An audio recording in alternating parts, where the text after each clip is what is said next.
நிலையில்லை இன்று போய் பேசுகின்ற வெண்ணிலா பெண்மையில்லை ஓய்ந்து போய்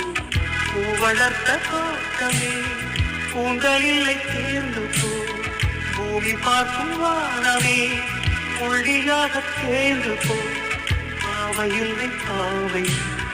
தேவை என்ன தேவை